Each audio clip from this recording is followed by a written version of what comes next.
नमस्कार दोस्तों, स्वागत है आप सभी का अपने YouTube चैनल शिव पार्वती धार्मिक कथा में।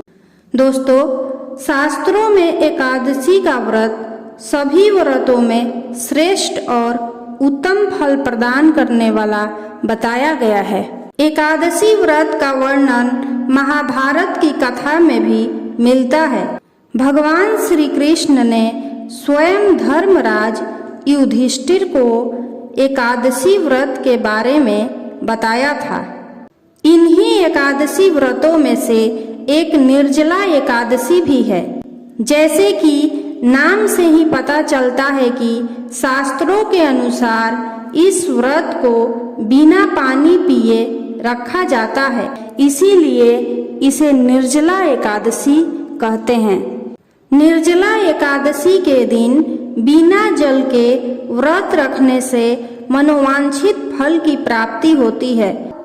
अगर बिना पानी पिए कोई भी भक्त निर्जला एकादशी का व्रत कर लेता है तो ऐसे में वर्ष भर की सभी एकादशियों का पुण्य फल प्राप्त हो जाता है, सिर्फ एक निर्जला एकादशी का व्रत कर लेने से।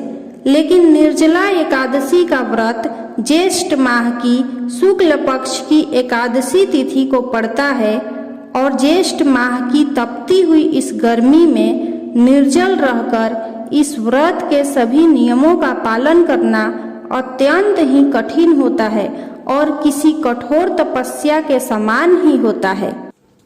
इसीलिए इस व्रत का फल भी कई गुना अधिक होकर प्राप्त होता है। इस व्रत से मनुष्य की समस्त मनोकामनाएं पूर्ण होती हैं। इस व्रत से व्यक्ति को दीर्घ आयु और मोक्ष की प्राप्ति होती है। इसीलिए शास्त्रों में ऐसा कहा गया है कि यदि आप वर्ष भर की सभी एकादशियों का व्रत रखने में सक्षम नहीं हैं तो मात्र निर्जला एकादशी का व्रत रखने से वर्ष भर की समस्त एकादशियों का फल प्राप्त हो जाएगा। तो आइए अब जान लेते हैं कि निर्जला एकादशी का व्रत कब करना है, क्योंकि इस बार तिथि को लेकर बहुत संशय है कि कब हमें व्रत रखना चाहिए। तो आज के इस वीडियो में मैं आपको बताने वाली हूँ कि किस दिन व्रत रखना ज्यादा श्रेष्ठ होगा। साथ ही मैं आप सभी को यह भी बताऊंगी कि एकादशी की तिथि कब प्रारंभ होगी, कब समाप्त होगी, हमें व्रत कब रखना चाहिए और पारण का शुभ मुहूर्त क्या होगा, और आज के दिन हमें किस प्रकार से भगवान श्री विष्णु जी की पूजा अर्चना करनी चाहिए। और अगर आप निर्जला एकादशी का व्रत कर रहे हैं तो आपको पानी कब और कैसे पीना चाहिए, ये संपूर्ण जानकारी आज मैं आपको देने वाली हूँ। इसलिए आप सभी से विनम्र निवेदन है कि इस वीडियो को अंत तक जरूर देखें। दोस्तों, पौराणिक कथा के अनुसार जब महर्षि वेदव्यास जी ने पांडवों को एकादशी व्रत का संकल्प कराया तो भीमसेन को चिंता होने लगी। उन्होंने महर्षि वेदव्यास जी से पूछा कि आप तो प्रत्येक माह की हर पक्ष में एक व्रत रखने को कह रहे हैं, लेकिन हम तो एक समय भी बिना भोजन के नहीं रह सकते, फिर व्रत कैसे रखेंगे। तब महर्षि वेदव्यास जी ने कहा कि यदि तुम वर्ष भर की सभी एकादशियों का व्रत नहीं कर सकते तो तुम केवल एक निर्जला एकादशी का व्रत कर लो।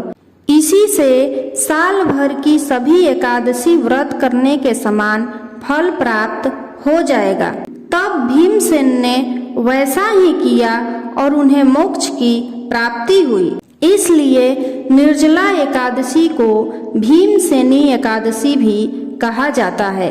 और अब जानते हैं निर्जला एकादशी की शुभ मुहूर्त। निर्जला एकादशी का आरंभ 10 जून 2022 को सुबह 7:25 पर होगा और निर्जला एकादशी की समाप्ति 11 जून 2022 को सुबह 5:55 45 मिनट पर होगा। उदया तिथि के अनुसार निर्जला एकादशी 11 जून को है, पर निर्जला एकादशी का व्रत कई लोग 11 जून को रखने वाले हैं और बहुत से लोग 10 जून को रखने वाले हैं। आप सभी सोच रहे होंगे कि ऐसा क्यों है?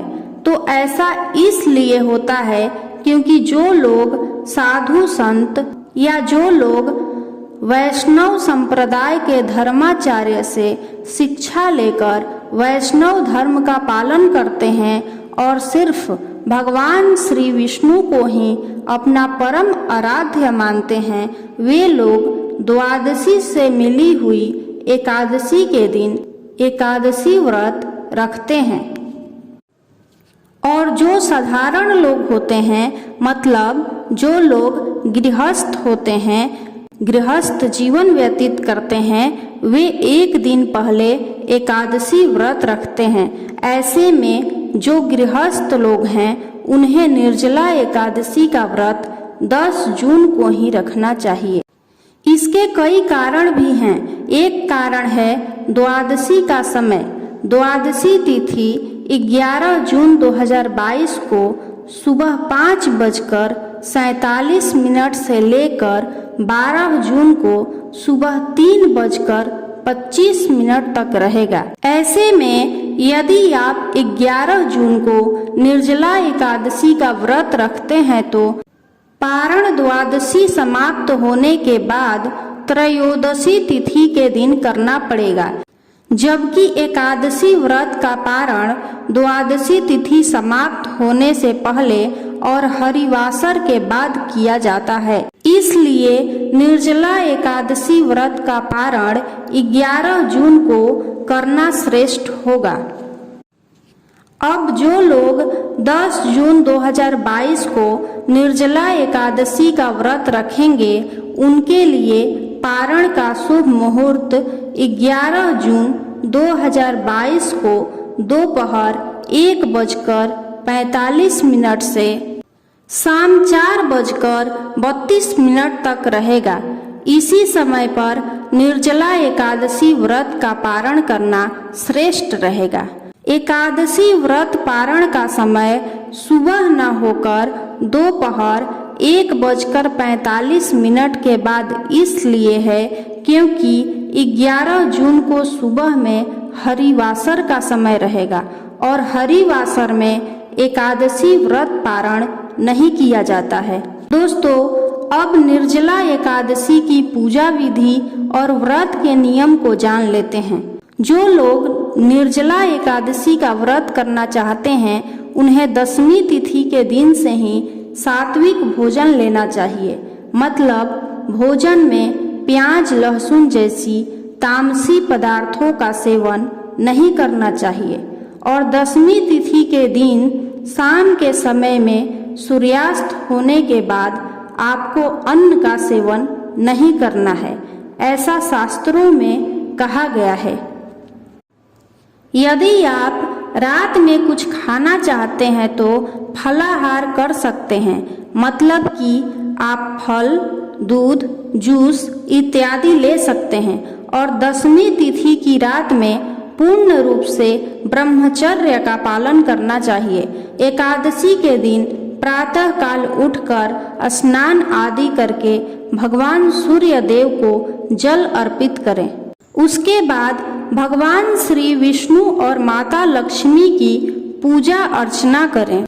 एकादशी के दिन भगवान श्री विष्णु को पीले वस्त्र, पीले फल, पीले फूल अर्पित करने चाहिए।